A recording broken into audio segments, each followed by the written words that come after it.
Well, good afternoon to our attendees on the East Coast and good morning to our attendees on the West Coast.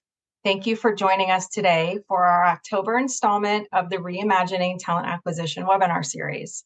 These monthly webinars presented by People Science always focus on today's talent acquisition world and delves into the changes and challenges we're facing as we're maneuvering through the many challenges in the recruiting market today. We encourage you to follow us and always be in the know of our upcoming webinars and events. And as always, we welcome your suggestions for topics that mean the most to you. So to get started, I'd like to introduce our panel. Presenting today's webinar is Christine Nicholas, founder and CEO of People Science. Developing People Science as a solution to one of the toughest hiring challenges, Christine's always been committed to driving dramatic business results for organizations through their talent functions. People Science operating in the US and abroad, Christine and the team stay at the forefront of the changing talent landscape. And Christine's also very well regarded as a thought leader and speaker in the talent acquisition space. So our special guest speakers today, and we have one that'll be joining us lately, but I do want to introduce Maury Hanigan. Maury's the CEO of SparcStart, the innovative recruiting platform that uses video to differentiate jobs, connect candidates, strengthen employer brand, and make recruiting more productive.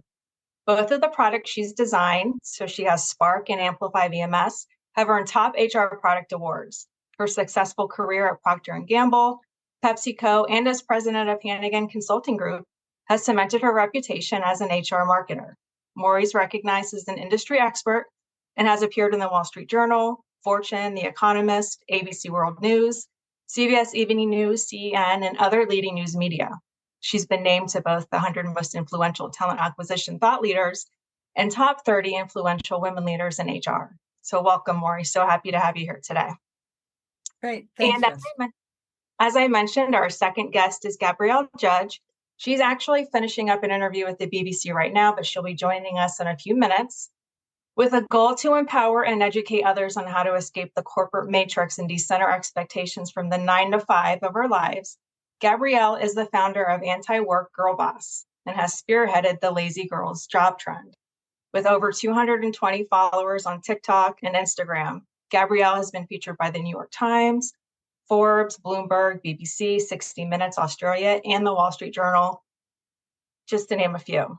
A graduate of the Colorado State University, Gabrielle specializes in digital marketing, front-end development, and technology business strategy. She's also a seed investor at TrustStamp and a limited partner at Celestial Group. So thank you, Maury, and to Gabrielle when she joins for being here. We really look forward to the conversations with you both. And before I hand it over to Christine, I'd like to invite our attendees to send in your questions, comments, and the Q&A chat through Zoom. We'll be keeping track of those and do our best to get those answered for you for the end of the webinar today. With that, I'll hand it over to you, Christine. Thank you, Jess, and welcome to both our guests, who I am now calling friends in talent acquisition. Maury's got a long-standing history. We met 10 years ago, maybe, Maury? All of that, And yes. Gabrielle is my new friend with so many good ideas for us. So I think this is going to be a very interesting panel. But let's start like we always do on Reimagine. This is the JOLTS report. First time I'm putting this graph up. Jess, everybody can see this at this point? Perfect. Yes. Because I think the JOLTS report, so the Job and Labor's Turnover Report, is always, for us, the indicator of where we're going with job openings. You know, social media is doing so much for us, but it's also, I think, sometimes narrowing the communities, based on the communities that we belong to, what we see statistically going on. Now, with that, I will say, big proponent here of statistics. However, we do have to say, how does this relate to me? But when we look at the JOLTS report that came out, this is for the month of August, the month of September, which we're all waiting for that September surge to see if it actually happened, came out earlier this month on November 1st. We'll see the JOLTS report come out for the month of September. But just take a look at this, right? So if we go back to January of this year, we had 10,563 job openings new in the month of January. We saw this come down. Everybody was a bit surprised in April, especially analysts, especially Wall Street and the Fed saying, what's going on? We're going back up. In our traditional cycle, the U.S. economic cycle, we see jobs decline with layoffs. We see going into a recession. And contrary to that, to all the other indicators, we still see these new job openings pushing us into a different direction. And frankly, I don't think the world knows what to make of this because it is so incredibly different than anything that we've seen since we've been tracking this information. Okay, so coming back to April, we saw a dip, and I think if you follow us and you follow me, you'll see that in July, it was like, okay, it's coming down. Now, to put even July in perspective, we had 892,000 or 89,000 new job openings in the month of July. I'm sorry, 8,922 job openings in July. We still were at the same level with unemployment. So we still have this huge gap because we had 6.1 million people on unemployment. Holding true coming into August, I personally thought maybe we'd still see a decline. But no, here we go. The jobs market is driving where we're going. So we came back up to this 9 million. 690,000 of those jobs were new jobs. And the resounding question that I get over and over again is, where were they? This month in August, 509,000. So more than the lion's share were in business services. So does that mean tech came back up? Since they're counted in there, part of tech is counted under business services, but we do know that business services saw the largest increase by far. The unemployment rate stayed at 3.8%. So we're in this reasonable yet unreasonable jobs economy. And that's one of the reasons that we're having this conversation today, to try to take a look at what is the new world of work. Does anybody remember the term Great Resignation? Because now what we're saying is the so-called quits rate. So that's the number of resignations as compared to the total employment number was 2.3 in August. That's the second month in a row that it's lowered a bit, and that's down from the peak of 3% in April.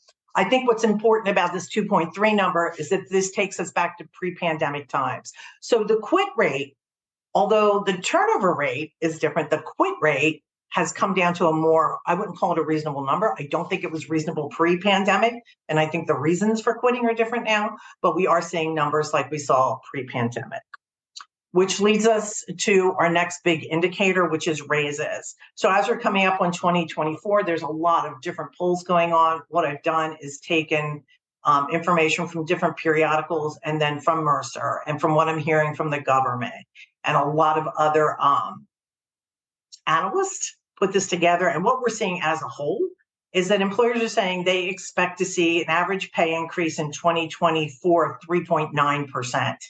So for our CHROs, our talent leaders that are on the call, if you're wondering what your number looks like for increases next year, 3.9 is what we're hearing from the average. Conference Board also chimed in with that, and that's a number from Mercer as well. And that is compared to the 4.1 increase that we saw in 2023. Nothing like the increases that we saw in 2022, and just a down a tick, I'd say, from what we're seeing in 2023. I think a lot of that has to do with the resignation. I also think AI has a lot to do with that, and that's a topic for another webinar. We're not going to touch too much today on AI, and I'll give you a sneak peek. Next month, Reimagine, this particular webinar, will also be hosted with HR.com, that one event. We'll be presenting Reimagining Talent Acquisition via AI. So that there'll be an hour dedicated specifically to AI and reimagining. Also, Maury has just returned from the HR Tech Conference. I think, in a few minutes, she may be able to enlighten us with what she saw as the yeses and the nos. And I know there were some really interesting projections that you're making, Maury. So I'm kind of on the edge of my seat to hear more about that and have the team hear about it. There's one other item I really want to bring up because, if you're following us, you probably have bought into the new world of work. You understand how we need to reimagine and how talent acquisition, as well as talent, all of HR, really needs to step up to the plate, in my opinion, and have a voice in what's going on because the jobs economy is affecting us so much, right? Well, I'm happy to say that Claudia Golden, I'm not sure if anybody else is, I'm just going to skip over and show you her picture. If you haven't seen her, and you haven't heard about this, you need to, because it's really, really great news for women. So on Monday, or actually on October 10th, Claudia Golden received the Nobel Prize in economics, only the third woman to receive a Nobel Prize in economics, and her work is all about women in the workplace. Amazing. So for the ladies on here, we did it. For the men, thanks for participating and having a part of this. Her work is extremely interesting. I think she started in the 60s. She's 77 years old now, and brings her information all the way to date. She's got troves of data. If you follow her, I'm sure that there's a lot of illuminating stories. She talks about the history, but mostly she talks about women's job market experience. So I think it would be negligent of us in the talent field not to take a look at her work. Frankly, I was surprised. I think she's a really well-kept secret. She obviously is a part of the Harvard team with a lot of good information for us. So Ray Women, right? So let's get on to today's topic. And I'm actually, if you have not seen this before, this is the Edelman Work Trust Barometer. I mentioned this on our last webinar. If you're not familiar with Edelman, every year for the past 23 years, they've done what is called the Trust Barometer. So the Trust Barometer measures the world's population's trust in four entities: in the government, in non-government entities, in business, and in media. Since 2018, and this is global, by the way, the entire world has changed their focus on who they trust. Media is at the bottom rung. Behind that is government, then NGOs. By a landslide, over 70% of individuals are saying they trust the leadership of their business, of their job, to advocate for them. And they trust them more with their money, with where they're going, with where the economies are going, than government, and certainly more than media. So if you don't follow the Edelman Trust Barometer, it comes out in January. Absolutely. Actually, January, February, it's presented every year at Davos. Take a look. Maury, did you have something to say before I move on? Yeah, I mean, the number is stunning, but you wonder how much of that, given that people were given four choices and they don't trust government right now, they don't trust, was it the only one left? It doesn't mean they wildly trust their employer, but given their other choices, they trust it. I think the data is interesting, but I think it may be the lesser of all evils, possibly. That's a very interesting perspective. I would look, though, at the history, because prior to 2018, the bulk of the trust was in government. Mm-hmm. So through that particular administration for those 4 years, the trust was very high in government. So if we go back and we look, we can see who they're polling, exactly who they're talking to. It's pretty transparent. And I will say this information being presented at Davos, and I believe at the World Economic Forum, has an impact on what leadership believes and thinks. Yeah. So a subset of the Edelman Trust Barometer is the Edelman Work Barometer, and that's what we're looking at right now. This is one of the catalysts for our webinar today. So based on the Trust Barometer, we're hearing that most people, in fact, 93%, believe that young workers, Gen Z, are influencing today's work for them. More than 60% of employees, just give you guys a minute, 60% of employees say they're more willing to pressure their employers to change things they do not like and are more open to unions because of the influence of younger coworkers. But pretty Christy, incredible. When you go to this slide, I don't know if you can freeze this slide, but it's not, the work-life boundaries is clearly having a huge impact on everything. But when you look at the other things where Gen Z is influencing them, it's openness to tech. We're not at all surprised about that because we've been talking about digital natives forever. But desire for career success. You know, we're sort of balancing that with people saying, you know, I mean, we'll talk about this whole lazy girl, but how is it that Gen Z is inspiring older workers for more career success? I find that fascinating how they're inspiring older workers. I would have expected it to go the other way. The work-life balance piece doesn't surprise me at all, but the career success one really did pull me up short. Well, that's why we have Gabrielle on, right? Because I think the term lazy girl jobs is kind of misleading. I see it more as an advocacy, getting to know Gabrielle a little bit and her position and some other people some other influencers in the Gen Z space. So I want to move on and get that conversation going. And a good precursor for that, Maury, is this TikTok that Gabrielle did. I'm hoping you can hear this, but I think this kind of brings a little bit of an answer to your question. That's above my pay grade. Sir, not that they're asking me, what's your advice to the next House Speaker?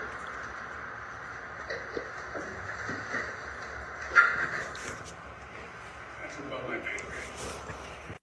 Sir, not that they're asking me, what's your advice Above to the his pay next grade. House Speaker? Which I personally found quite comical, because that is certainly, if you follow Gabrielle and some of the other influencers about lazy girl jobs, that's one of the resounding themes. It's above my pay grade. Oh, it's after 9. So obviously, Maury, we're getting an idea of where Maury is. Gabrielle, let me just turn the sound off for you.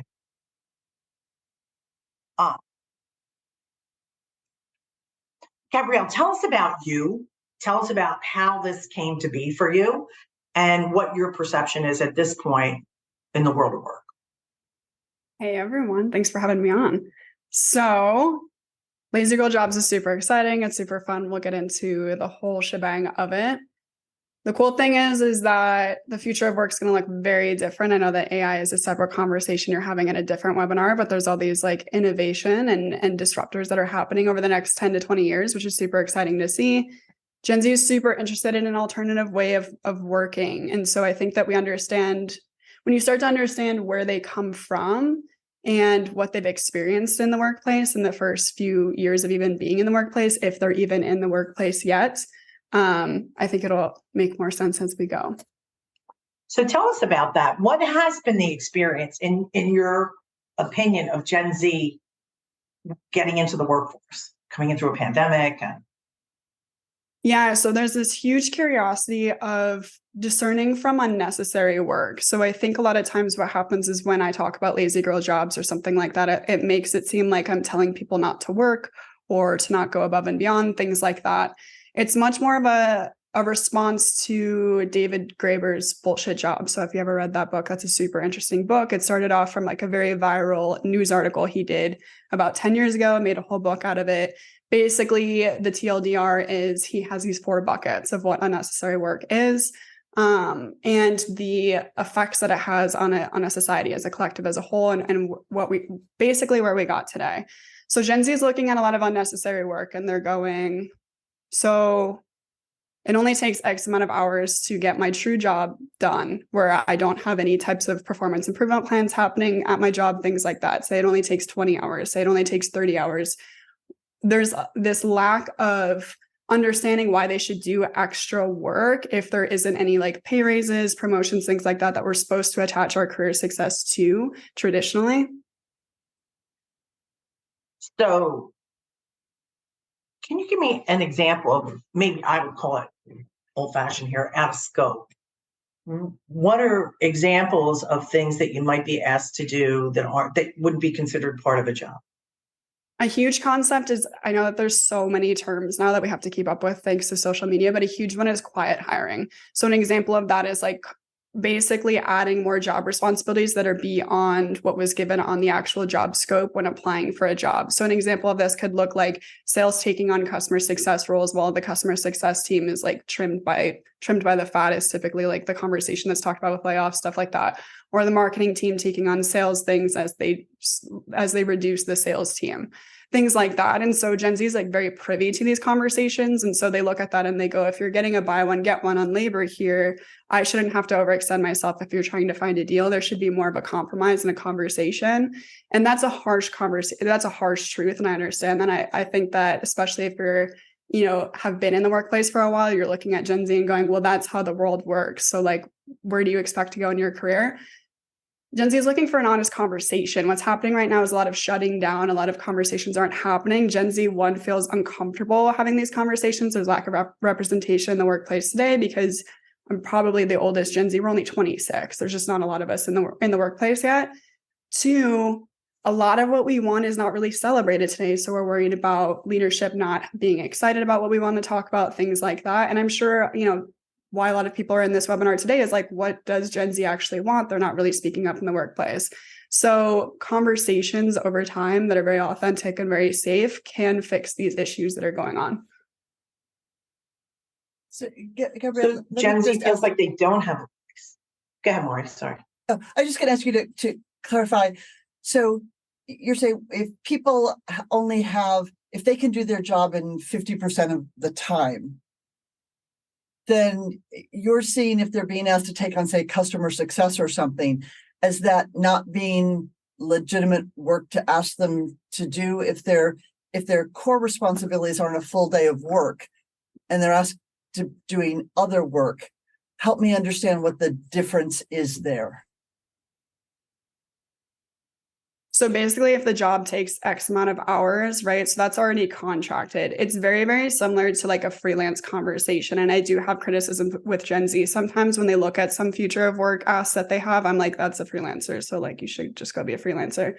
But technically they're going, if I can get, my work done in 4 days a week, then I should be only doing my work 4 days a week. And they want that type of conversation, that type of flexibility. Now, there's very, very, I don't want to say successful, but let's say motivated people that are still Gen Z that want to take on extra work and extra learning opportunities. I'm not saying that just Gen Z only wants work-life balance in this one specific way, but typically that's a conversation that Gen Z would like to ask their workplace, but feels like they can't. Yeah, I don't think they're alone in that. One of the things there was on the Edelman Trust at Work webinar, there was a young lady. Just, do you remember her name? I don't remember her name, but she is the founder of Gen Z VC. And the statement she made, I think I shared this with you, Maury, is, every generation goes through this.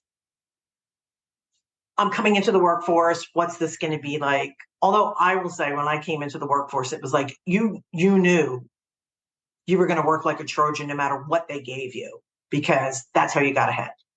That's exactly how you got ahead.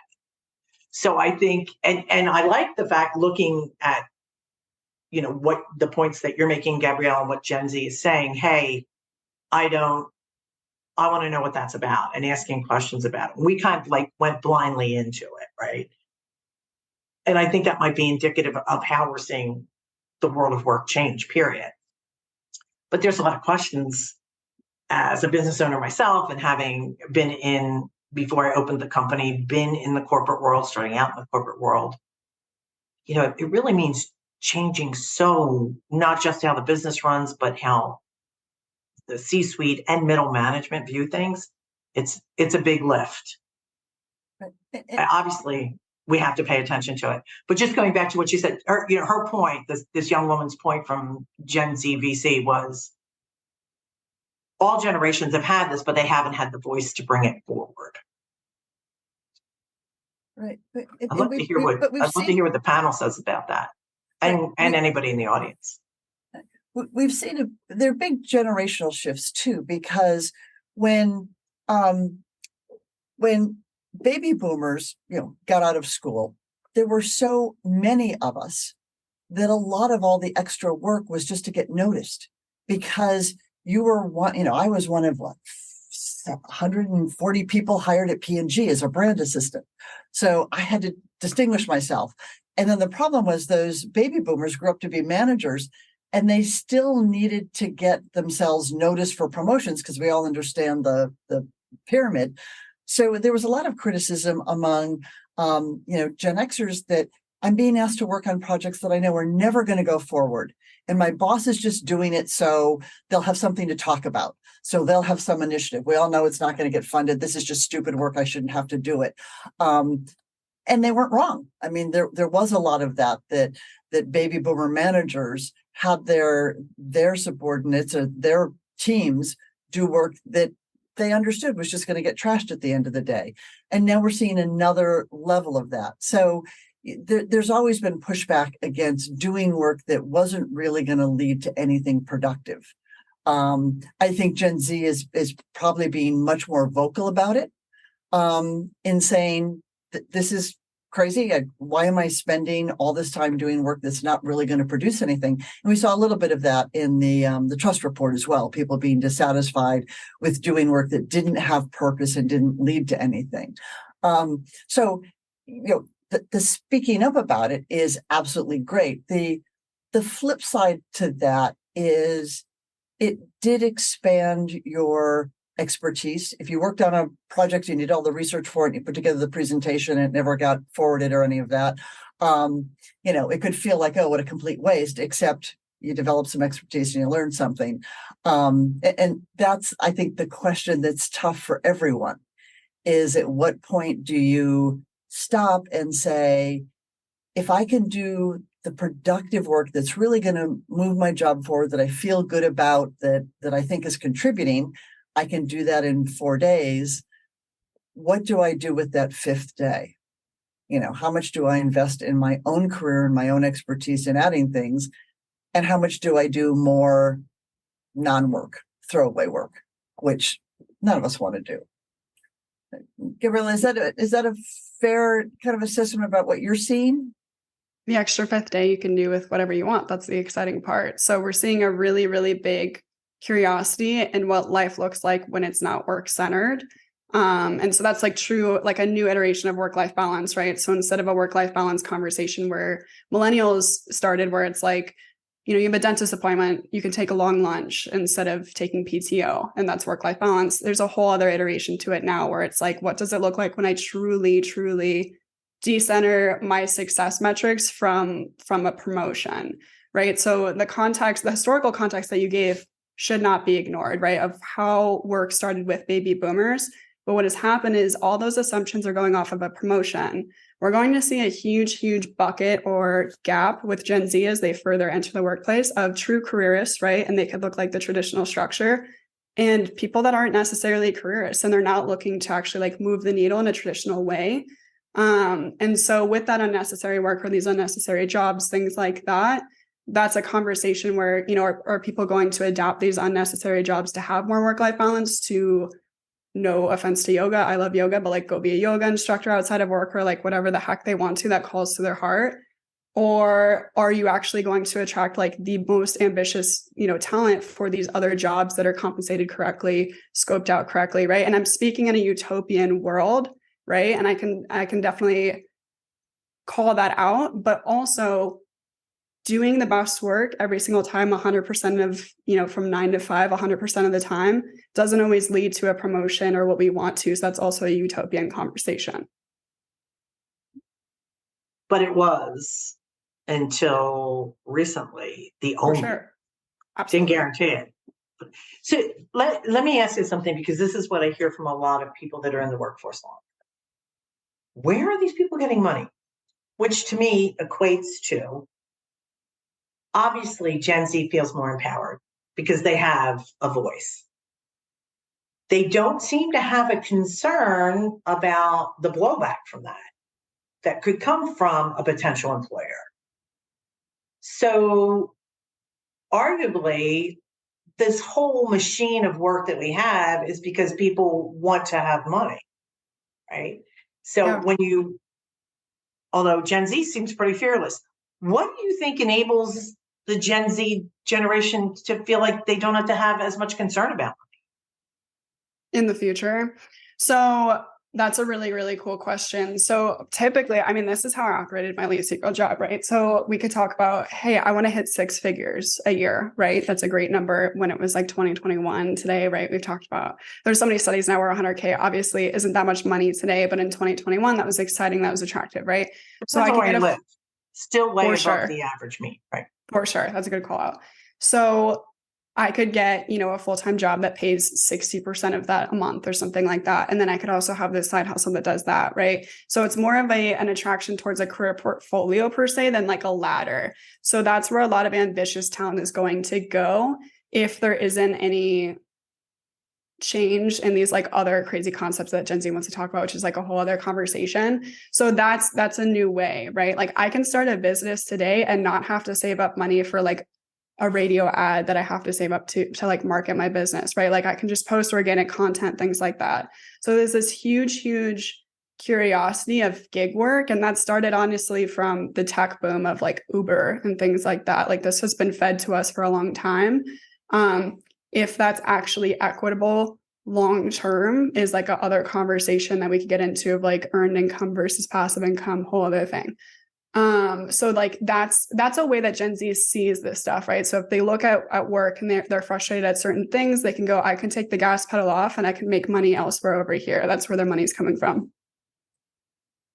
But not everybody can do that. If you're college educated, I hate to say to some degree, if you're white, if you live in an area where their opportunities are there, that's all true. But I think we need to keep in mind for a lot of our population, they can't just go pick up gig work. I mean, there are people that are out of work that can't get anything right now. Now, granted, there's skills and limitations, and Christine, as you showed, we still have a gap between number of jobs and number of people looking for work. But and Gabrielle, as you've mentioned, you're talking sort of utopian where everybody's skills are immediately transferable and jobs appear when you need the cash for them and so forth. The reality is, and maybe I'm biased, I'm in New York, right? And so I'm surrounded by lots of people who, are telling Christine yesterday, the person who works at my Subway sandwich shop, they would love to have a portfolio career and go grab other things. And there just aren't those opportunities available to them necessarily. So some people absolutely can do it. I think we need to keep in mind that those opportunities aren't available to everyone. Yeah, for sure. And that's a same conversation too with like climbing the corporate ladder, right? So all these conversations can happen at the same time where it's like promotions aren't always available. So like maybe let's not attach to that 100%. Gig work may not always be available. Let's not attach to that 100%, stuff like that. Gen Z is very fluid. Like you have to remember too, like our brains aren't fully developed. Doesn't develop till we're like 25. Like you have to think about like these. You are. Yeah, like honestly, like sometimes I think Gen Z gets held to this like super high standard, and it's like we do have like majority of them are teenagers, right? And they're still in that self-discovery phase. Right. And I think the question is, and by the way, I love it. I love that Gen Z has a voice. I love that Gen Z is influencing the workforce.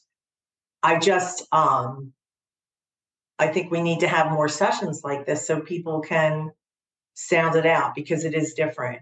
And really, when I'm at the bottom end, the last year baby boomers, I'm telling my age away, but, and my kids are Gen X, right? So there's these ingrained beliefs, like just like you're coming up with these beliefs that things are fluid and I can change things. The beliefs that we came up with is if you aren't working your butt off, you aren't worthwhile. Yeah. And really the sense of worth came from that. And organizations maybe capitalized on that. But, and I see we have a couple of questions we're going to want to get to too. And while we're doing it, I want to post something to the group. I want to ask how many people feel as though if they came up through the Gen Z ranks, would they still take the same course? And that Gabrielle is talking about. What if you had those kind of liberties when you were starting out, if you're older in the workforce? And then the other question, and we talked about this on the last Reimagine, is if you're a leader, a boss, a manager of any type right now, are you the same boss today that you were 10 years ago? And any comment that you have to say about that? So Jess, you want to go to the questions we have, and I'd love to hear what anybody else in the audience has to say about that. Sure. So someone asked for Gabrielle to clarify, if you propose moving to a 4-day work week, are you expecting to be compensated for a full 40-hour work week? No, that's time theft. Okay, great. Thanks for that. And then this second question. Hang on a second, Jess. So let me just see how this would work. We hire somebody, they come in and they say, don't expect me to do 5 days. I've been doing this for a month. I can do it in 4. Do I then cut their salary?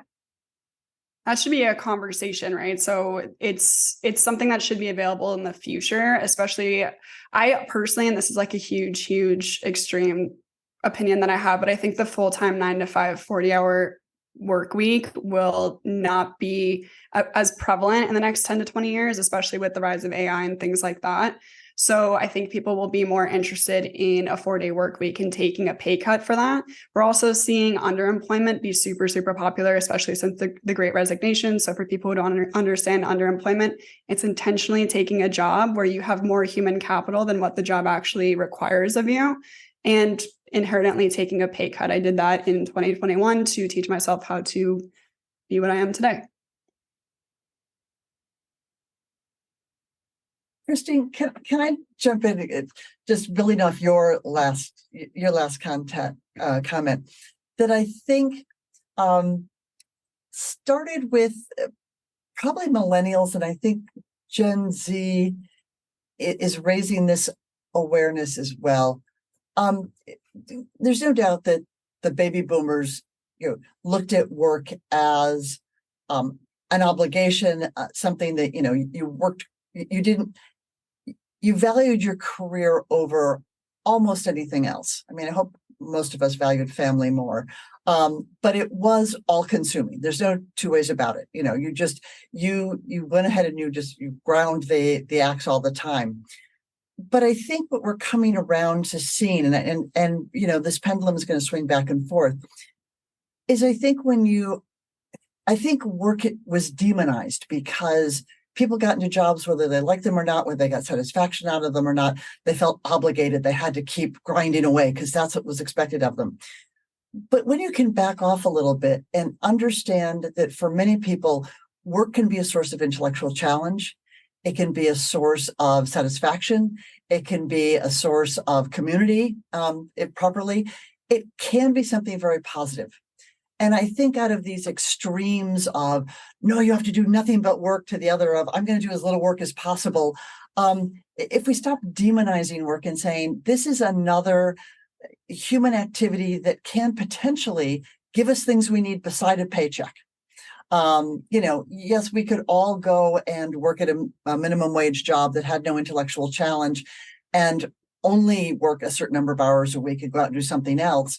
But there's a middle ground there that says, I mean, you mentioned, I just came back from HR Tech, which is a grueling, 4 days of being on an exhibit hall floor that most people hate. And to be honest, I love because I come alive, because I've got friends in the industry, because I like learning about new technology that's out there. I like seeing people reposition and so forth.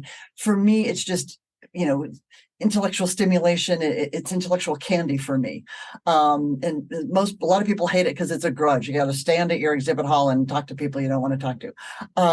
So there's one of the really, really good things I think coming out of this questioning of work is to get out of this mindset that work is something you have to do to get a paycheck, to get promoted, to get more money, and re-looking at where are we getting our sense of satisfaction? Where are we getting the kind of positive mental, stimuli that we need? When you look at what happened during COVID, when many people stopped working because they couldn't go to the office or so forth, the increase in mental health issues, the increase in substance abuse issues, the increase in domestic violence, it wasn't good for us to be trapped in our houses with nothing to do.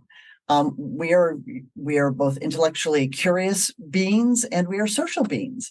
And this balance between where we get all of that stimulation, I think it's healthy that we're rethinking that. And I think employers are going to have to rethink that. I think employees are going to have to rethink that. But I think that's the question. That's what comes out.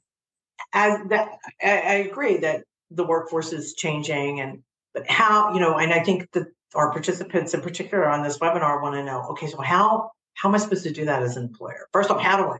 And then, what do I want to do? How do I do it is another story, which is why I asked that other question, right? So how do you take a large organization or a small organization even?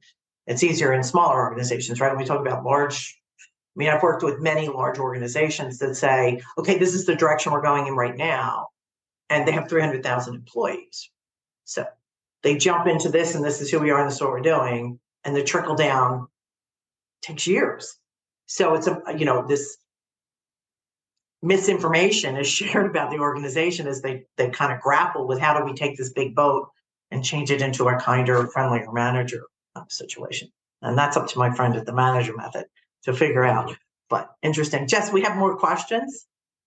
Yes. So someone had asked, as an employer that's possibly looking to capitalize on what this Gen Z is looking for as far as a lazy girl job, what type of industry or position would be the best fit for this so they can understand, eventually taking the lazy girl concepts and using that as an employer branding and marketing for some of these positions that would actually work with that and be a good fit for these people looking for these qualities.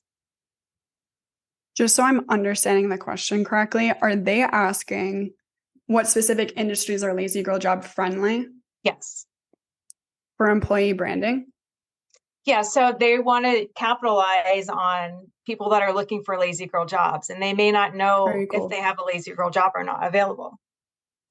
Very cool. So I could see that going 2 ways. So either they're super excited about it and they want to do an employee branding route, or they're misinterpreting what it is and they're trying to audit internally if they have lazy girl jobs. That's like a whole other conversation. Not that I'm saying that this person is doing that at all. I've just seen that starting to happen. So I wanted to highlight that. Lazy girl jobs isn't a specific job. It's not a specific job title, because really all I'm doing is I'm talking about work-life balance. I'm talking about salary requirements. I'm packaging what we already talk about today in work, right? Like how you feel at work, if you're, working in the office or not, how much you're making, the balance that you have, right? And I just packaged it into like a cutesy lazy girl job trend, but it's more of like a mindset, right? So if you can find jobs that like fit into those buckets, that's a really, really awesome thing. And you should be, really being like vocal about that. It's going to do super well in the Gen Z talent pool. I hope that answers your question. So are there any companies that you've seen advertising for jobs that you think would catch the attention of someone looking for that? And I know it's not a specific job, it's a mindset, but someone that's, one of your followers or proponent of lazy girl jobs. Yeah. So that's that's such a cool conversation too, of like, because talent acquisition has way more knowledge on this than I will. The whole history of a job description and how that will change in the future is a huge other conversation that we could talk about, but really it's in the job description. So typically if there's, Gen Z likes to call it red flags. There's lots of like names that we have for everything, but if there's like red flags in the job description, that's not a lazy girl job. So it's much more like that way, where it's like, if there's certain things like, must be able to work in a dynamic environment, things like that. Typically, that's kind of our radar of being like, oh, we're going to have to wear a lot of hats, and I don't want to do that, so I'm not going to go for that job. So that's one way, right? So I'm talking more about like the what not to do. The what to do is being like super, super clear in the job description, right? So there's a lot of things too where it'll be like all and any other duties, any other duties assigned, things like that. That's super, super frustrating and super scary for Gen Z to go down that route. Because what if in 90 days when we train, we realize we don't like this job? Either we stay and become a disgruntled employee, which doesn't help anyone, doesn't help the employer, doesn't help the employee, or we have to quit our job and now find another job, or balance getting a new job while maintaining your job. So it leaves us at a lot of risk. And so since there's so many choices now for what jobs even look like, Gen Z is a lot more discerning about what they want in the job description.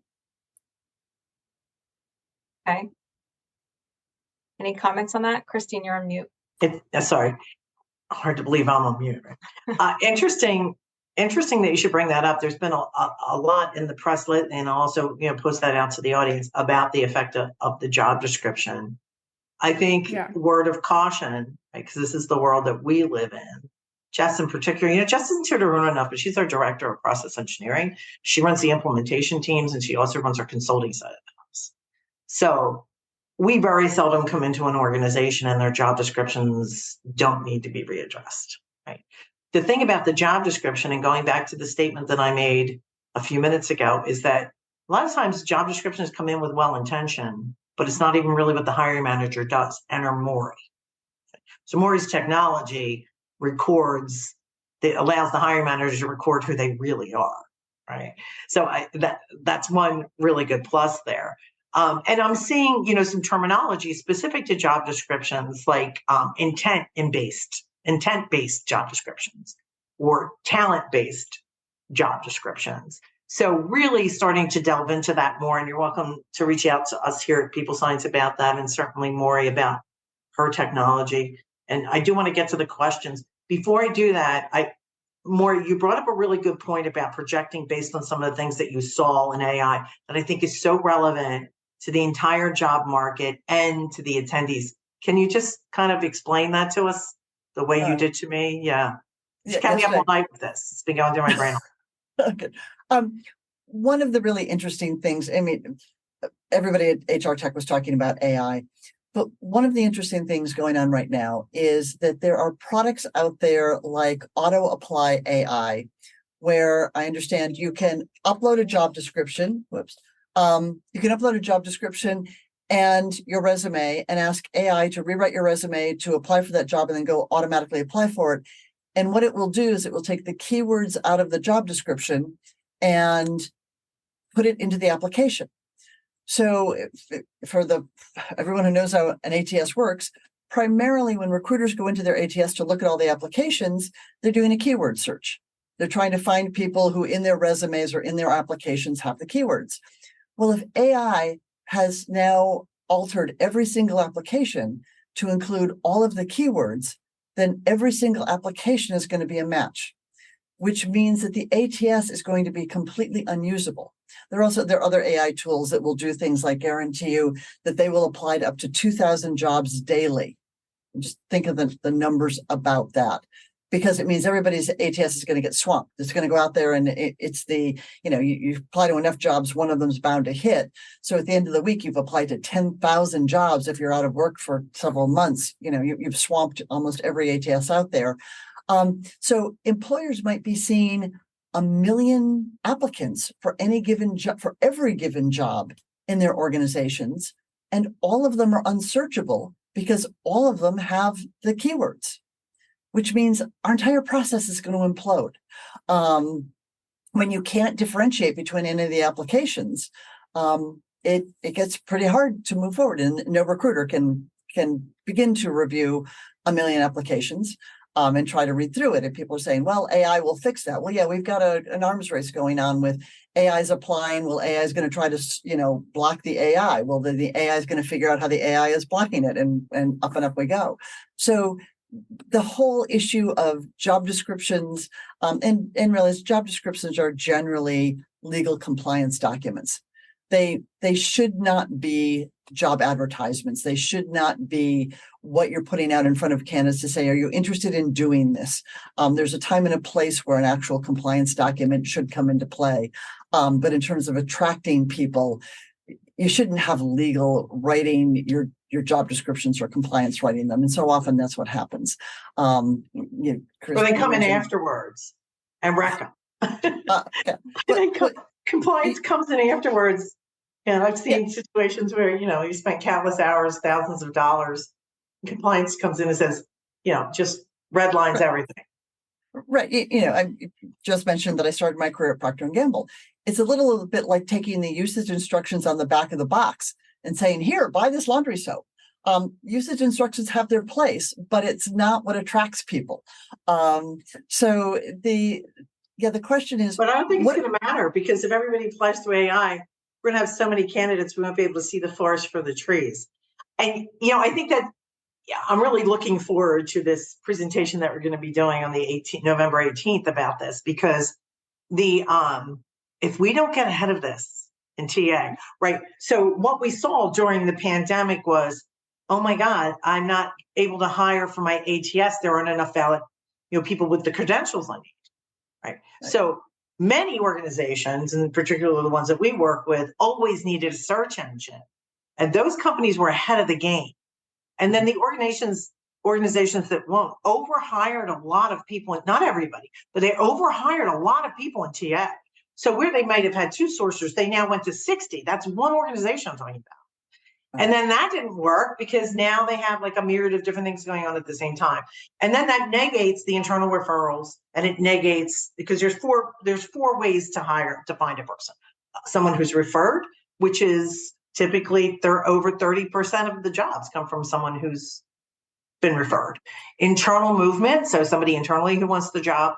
Candidates who apply, which, by the way, the ATS starts when the candidate applies. It's not tracking all your data, which is why a lot of people hate them, because you want them to do more than they do. But really, they start at the applicant, and they were never designed to screen candidates. So they're kind of at the mercy of AI, right?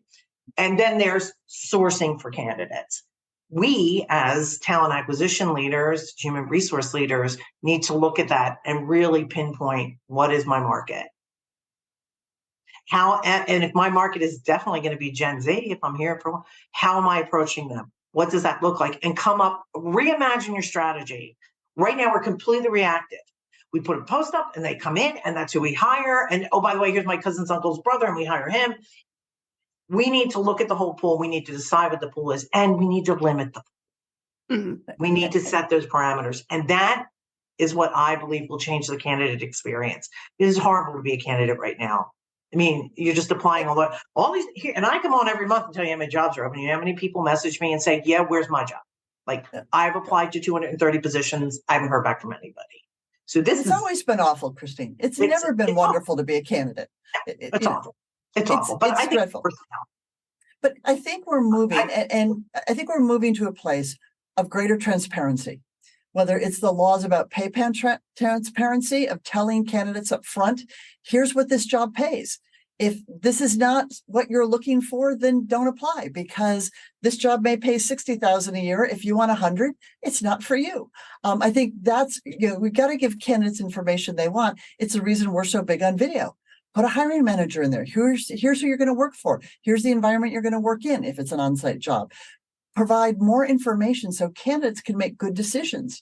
I mean, part of the reason the process is so awful is candidates are expected to apply blindly with job descriptions that don't really tell them what they're going to do and no other good information. So they apply to things they're grossly unqualified for, things that they're grossly uninterested in. And it does become a numbers game that's a huge waste of time and energy for both sides. If you simplify it and you bring it down to, I'll use dating as an example. Hate me though, you may, I'm going to use it as an example. If you go out and you start dating people and you don't know yourself and you don't know what it is you really want, what are the chances you're going to meet the right person? Companies like people have tons of neurosis. They all do. Oh, we know that. Right. Thank you, because it's all over the place, right? So if I don't know my own neurosis and I haven't mastered that, and I just okay, bring me people, which happens, right? And I'm not saying that it shouldn't happen. We work with a lot of startups. Having started this company myself, you got to hire who you can hire to get the work done. But when we're working on talent acquisition and looking at how we're doing this, we really need to say who's our fit. And I have seen this. It's been very, very successful for many organizations that we work with. As soon as you get myopic on what you want, that's what you advertise to, that's what you attract, and that's the lane that you stay in. Do I know anybody who's like 100% at it? No. But I have seen that be the solution to this crazy new world of work. We got to get to questions because we're running out of time. Go ahead, Jeff. So someone asked this question for the panel. How do you address Gen Z employees who have no true work experience, but seek to make six figures coming just out of college? So Maury, to your point, do you just tell them this job's not for you or? Yeah. There's a reality to that. I talked to someone the other day, wanted to come to work for SparcStart. Their base salary requirements were $500,000. I said, I appreciate your skills. I appreciate you have a lot of experience. This is just not the right job for you. Like we don't pay $500,000 salaries even for senior level positions. So there's a transparency and there's an honesty here. And I think employers have made a big mistake, particularly hide it in salary. Let's play them along. Let's see if we can really get them excited about the opportunity. And then, we're going to tell them the salary is half what they think they're going to make. What a huge waste of human effort on both sides. I think there's a real need for honesty. And, I will give credit to millennials and to some extent Gen Z for kind of calling out. It's like, let's stop playing the games here. Let's tell people, here's what's expected of them. Here's what we're paying. And if that makes sense to you, let's have an adult conversation here about you using your skills to do this job at this pay rate. And if it's not right for you, no hard feelings. We're all grownups here. Great. Move on to something that is right for you. Gabrielle, do you see that happening a lot? Do you know a lot of people in your bracket that are saying, I want a lot more money than they're paying. I'm worth a lot more than this. Are you, by the way, I remember that when I went to work, we still have it, right? It's certainly not new. This is not new. Absolutely. So what I say with that is be super honest with your employer and expect the same honesty back. And if you can't get it there, then how else do you adapt to the goals that you want, right? But like that one employer that you've decided to work with for however X amount of years that you were envisioning to is not always privy to like answering your requests with salaries and stuff like that, right? So you can negotiate, you can request, you can remind your subordinate or your you know, any type of like manager, Upline sorry. manager. Yeah, totally just died right there. Any type of like higher up that you have, right? Any type of decision maker of that's your goal, that's what you want to make, right? But you don't get to just demand things, right? Like that's the point of you working for someone else versus for yourself. So yeah, that's something that I call out a lot with Gen Z too, where it's like I look at some of these like really nuanced things that they want in work, right? They want to work on only what they want to work on when exactly they want to at exactly the same rate. I'm like, that's a freelancer. So that's a separate conversation. Wow. Yeah. So sometimes so you like consider that a freelancer. That's interesting. Yeah. Because right? I think there's a misnomer out there. Right? I've heard I it from a think lot of that- people. All Gen Z thinks is, I'm only going to do the work I want. I'm Right. going to get paid a lot of money because there's a big demand. And if you don't like it, I'll just leave and do something else. And I really think that Kind of that's a moving theme towards that we that. hear out there. But I think it's Right. interesting when you say that's a freelancer, because that doesn't matter if you're Gen Z, X, Boomer, not anybody who's a freelancer does think and operate that way. I think that it's generalization to say that, you know, to kind of just assume that that's what all of Gen Z is like, or that's what we Right. mean by lazy girl jobs. Right. And that's where I think the traditional full-time job just really isn't going to look like what it looks like in the next 10 years because of these requests, right? Because you look at what Gen Z wants to its most essence and the most like extreme way that they want it. And it's like, that is a freelancer, right? So do employers meet in the middle at some point in the future? Or does Gen Z just adhere to the current workplace and not make any changes, right? But I do think that there will be some type of hybrid situation in the future where it's more like a freelancer. And of course, with AI and things like that, like we're going to take away a lot of the repetitive tasks, a lot of the busy work anyways, where our actual subject expertise is going to be much more valued than the one-to-one output that we're doing with productivity in the 40 hours that we're working there. So like to your point, Maury, like you were talking about like what does self-exploration look like and stuff like that if we're not interested into work. And I don't really speak on like demonizing work, but I understand how it could be like interpreted that way of like work is bad and you must leave and you should have like a stopwatch of like how long you're there for the day and be like, I've been here 8 hours, goodbye, stuff like that. But it's like there's so many other outlets to find education, right? So like I was born in 1997. So like when I was, you know, a conscious human, not really an adult yet, YouTube was a thing. So I was able to Google anything that I wanted and teach myself for free on YouTube. So while that's not an accredited university, right? Some of those things have taught me things that I can monetize today, right? Stuff like that. So it's like this new change of like what even like education looks like, what even like your human capital looks like. It's fun. I like the conversation. Awesome. So we're coming up on time. I want to do final word. So just a quick final word. We'll start with Jess. Final word about today, takeaway. No, I just think it's been an interesting conversation. Definitely understanding the differences between what the generations value in a career and what they're looking for. But most importantly, educating employers and people in TA on, you know, what these upcoming generations that are going to be the majority of our workforce soon are looking for, and being able to adapt and hire towards that and make it a work environment that they want to be in. So thank you both panelists for sharing those thoughts. Maury, final words? Yes, I think we all need to recognize these things evolve. And some of it will be Gen Z understanding it doesn't change overnight. And some of it being, you know, sort of the established generation saying it doesn't change overnight, but it must change. And hopefully to a healthier place for all of us. You know, I worry about the extremes on both sides of and saying where is the really constructive, productive place where people can have work-life balance and intellectual stimulation and feel productive and provide, you know, to a society and an economy that needs to thrive, and feel good about that. So there's always going to be this tug back and forth. And as a country that's become so polarized, if you don't think like I think, you must be wrong. You know, let's hope when we talk about work evolving, that we don't demonize the other side. We go, okay, life is evolving. We need to understand there's a different way to think about this.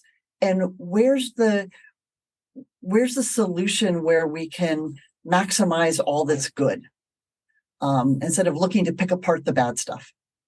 I love that. Gabrielle, closing point. This was so fun. Thank you so much for having me.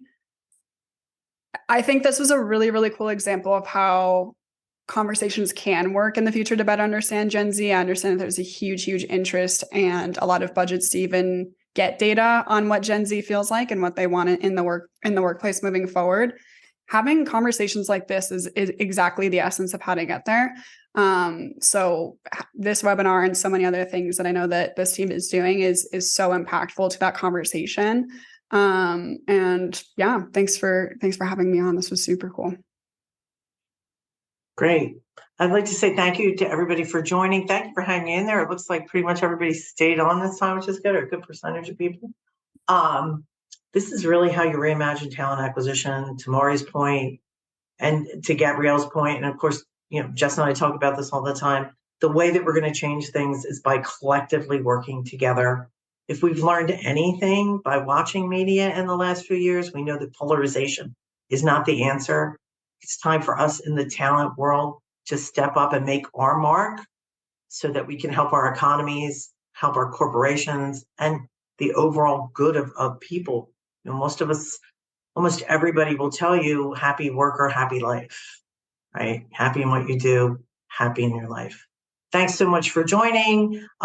Just reminding me, I got the date wrong. It's actually Wednesday, November 15th is our next webinar. It's Reimagining Talent Acquisition with AI. It's more like a workshop. You'll get announcements, of course. Sign up. It's really, it's also sponsored by HR.com. It's free. It'll prompt you to become a member of HR.com, but it is a free membership. So I look forward to seeing everybody. Gabrielle, thank you so much. Maury, thank you so much. Jess, as always, and we'll see you next month. Thanks. Thank you.